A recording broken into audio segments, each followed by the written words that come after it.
সৃষ্টিকর্তাকে সবসময় এটাই বলবেন। কি বলবেন বলেন তো?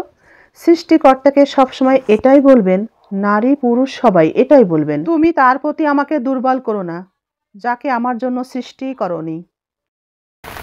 রিমঝিম বৃষ্টিতে ভিজতে এসে একটা কথা খুবই মনে হচ্ছে, যখন কেউ কাঁদে সেটা আবেগ, যখন কেউ কাউকে কাঁদায় সেটা প্রতারণা, আর যখন কেউ কাঁদিয়ে নিজে কাঁদে সেটাই প্রকৃত ভালোবাসা।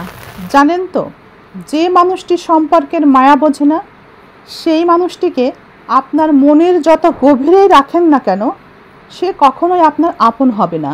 মিথ্যুকের উঁচু স্বর সৎ ব্যক্তিকে চুপ করিয়ে দেয়, কিন্তু সৎ ব্যক্তির মৌনতা মিথ্যুকে শিকড় নাড়িয়ে দেয়। যে শুনতে চায় না তাকে বোঝাতে নেই, যে দেখতে চায় না তাকে ভালোবাসা দেখাতে নেই, যে বিশ্বাস করতে চায় না তাকে ব্যাখ্যা দিতে নেই, যে থাকতে চায় না তাকে আটকাতে নেই, যে ভালো রাখতে জানে না তাকে আলো ভাবতে নেই। সব পেয়ে গেলে মানুষের স্বভাব এমনিতে নষ্ট হয়ে যায়। তাই সৃষ্টিকর্তা অনেককেই অভাবে রাখেন, কাউকে টাকা পয়সার অভাব, কাউকে রূপের অভাব, কারো আবার ভাতের অভাব, আবার কারো বা শান্তির অভাবে রাখেন।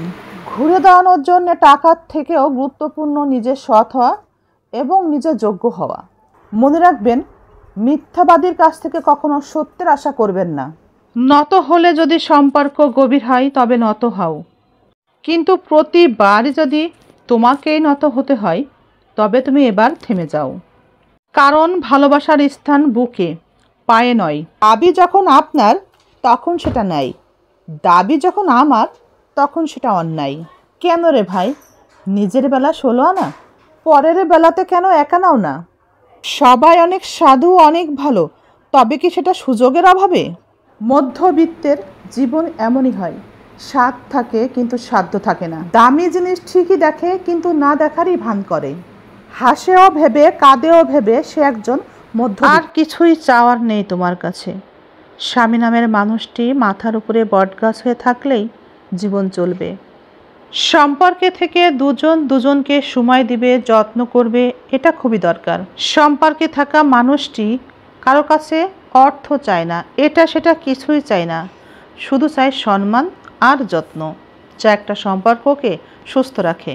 সংসার সন্তানের দায়িত্ব পালন করতে করতে একটা সময় আর কারোরই শখ বলে কোনো কিছু আর থাকে না। একটা বয়সের পরে কারো জীবনে শখ বলে আর কিছুই থাকে না। যেটা থাকে সেটা হচ্ছে ধৈর্য, আর থাকে সব কিছুর সাথে মানিয়ে নেওয়ার মতো অন্যরকম একটা ক্ষমতা। আজকাল দেখা যায় অধিকাংশ মানুষই নিজের দুঃখে দুঃখী না, বরং তারা অন্যের সুখে দুঃখী। কারণ তারা চায় আপনার উন্নতি হোক, কিন্তু তারা এটা চায় না আপনার উন্নতি তাদের থেকে বেশি হোক। তাই তাদের কথায় কখনো থেমে থাকা উচিত নয়। এমন মানুষকে কখনোই ক্ষমা করা উচিত না যারা জেনে বুঝে ভুল করে। আপনার করা ক্ষমা তাকে আরেকটি অপরাধের পথেই এগিয়ে দিবে। এমন সম্পর্কে থেকে কী লাভ যে সম্পর্ক আপনাকে বারংবার অসম্মানিত করে?